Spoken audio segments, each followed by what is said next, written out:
अच्छा, अभी एक पुरानी यादों की बात हो रही थी। पुरानी हम लोग नई चीज़ों में फंसते जा रहे हैं, नई चीज़ों में कैसे हमारी ज़िंदगी बदलती जा रही है, आप लोगों ने बताया।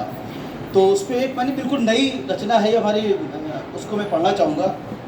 ये उस दौर की रचना है जो मैं इस दौर में याद कर रहा हूँ, वो दौर जब चिट्ठियों का था, वो दौर का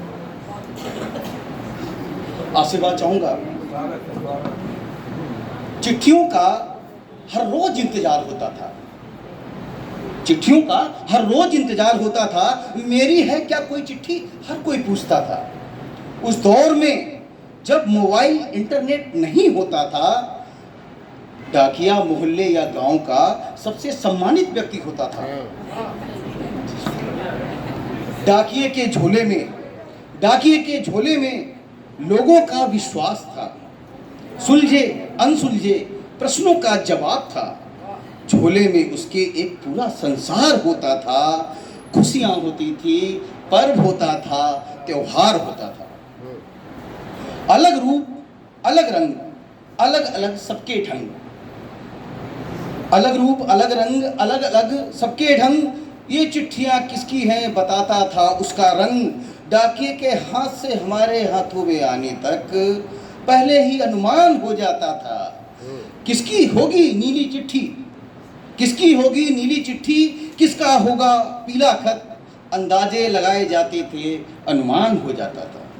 ओ ये तो नाना जी का प्यारा पोस्ट कार्ड है, ओ ये तो नाना जी का प्यारा पोस्ट कार्ड है। इस लिफाफे में शायद राखी का उपहार है। दुख का संदेश है, फटा हुआ कोना है। दुख का संदेश है, फटा हुआ कोना है। कॉल लेटर आते ही सपनों को सजोना है। इसमें लिखा होगा दादी बीमार है, इसमें होंगी फरमाइशें, पास ही त्योहार है। इसमें होंगी फरमाइशें, पास ही त्योहार है। बेरंग चिट्ठी है, बेटी की ही होगी, ससुराल में शायद किसी मुसीबत में होगी। दूर से ही दिखता था ये एरोग्राम है, विदेश में बसे हुए भैया का पैगाम है।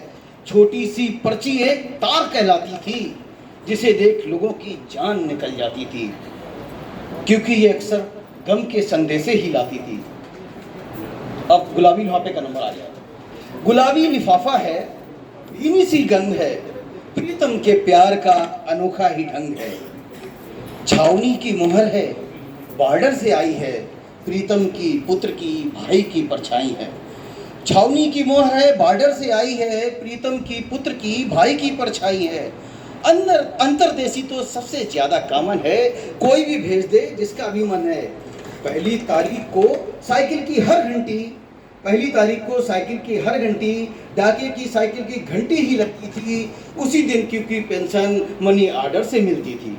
आते थे पत्र ये विविध विविध रूप में, रंग लिए खुशियों के डूबे हुए शोक में। बारिश की बूंदों का किसी में आवाज था, सूरज की तपिश का किसी में ताप था। कोई चिट्ठी खून के आंसू रुला जाती थी, कोई चिट्ठी चेहरे पर मुस्कान बिखेर जाती थी। किसी में सपनों के पंख मिल जाते थे, किसी में सपनों के पंख मिल जाते थे, किसी में हादसों के असूल निकल आते थे। कोई नहीं फाड़ता था प्यारी सी चिट्ठियाँ। पहले हम लोग सब चिट्ठियाँ रखे रहते थे, बाद में पढ़ने में बड़ा अच्छा लगता था। कोई नहीं फाड़ता था प्यारी सी चिट्ठियाँ, यादों की चाशनी में भीगी हुई चिट्ठियाँ। कौन है व्यवहार कुशल, कौन असामाजिक, चिट्ठियों की संख्या से पता चल जाता था। घर में चिट्ठियों का एक संग्रहालय बन जाता था। धन्यवाद। पर फटे कोने की चिट्ठी को तुरंत फाड़ दिया जाता था। चिट्ठी से ही कितनों का झाड़ दिया जाता था।